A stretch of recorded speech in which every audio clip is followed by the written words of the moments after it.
সবাইকে ঘড়িটা দেখতেই পাচ্ছে, এখন 10টা বাজতে 5 মিনিট বাকি। আর আমরা গিয়েছিলাম বাজারে, বাজার থেকে এসে আমরা এখন বসে আছি, একটু হাওয়া খাচ্ছি। আর মামও গিয়েছিল আমার সাথে।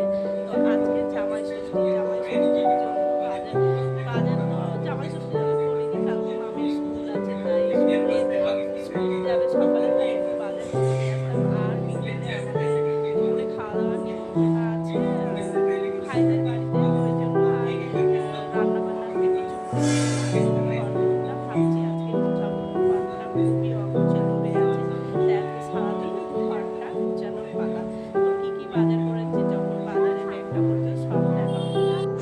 তো ষষ্ঠীর নেমন্তন্ন তো আমাদের 3জনের, বাড়িতে আরও 2জন আছে, তার জন্য সকালে নিজেরাও খাবো, একটু টিফিন বানিয়ে নিলাম। এখানে আমি 250 মতো চাল ভিজিয়ে নিয়েছি, চালটা ভিজে গেছে, আধ ঘন্টা মতো ভিজিয়ে রেখেছিলাম।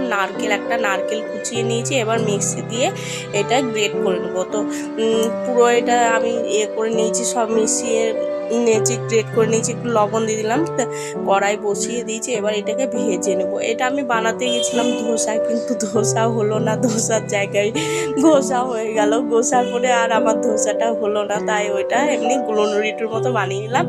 আর এটা হলো সকালের খাবার, জামাই ষষ্ঠীর খাবার। তো দেখি দিয়ে আসি, মামের বাবাকে দিয়ে আসবো। তো এইটা খাবারটা দিয়ে দেবো। আর যেটু এই কটা আছে, এটা কটা ভেজে নিই, এই যে এটা দিয়েছিলাম, এরকম হলো। তো এটা ভেজে নেবো, ভেজে সবাই মিলে সকালে টিফিনটা করে নেব। তো এটা আমার সব কটা ভাজা হয়ে গেছে। তো মামকে খেতে দিয়ে দিয়েছি, মাম এখানে খাচ্ছে। তো আমি এবার রান্নাটা করে নেব। এই যে এরকম পাতলা হয়েছে, বেশ বাবালসও উঠেছিল, বেশ বাবালসগুলো দেখতে হচ্ছে পাতলা হালকা বেশ হয়েছে। তরকারি কালারটা দেখো কি দারুণ হয়েছে।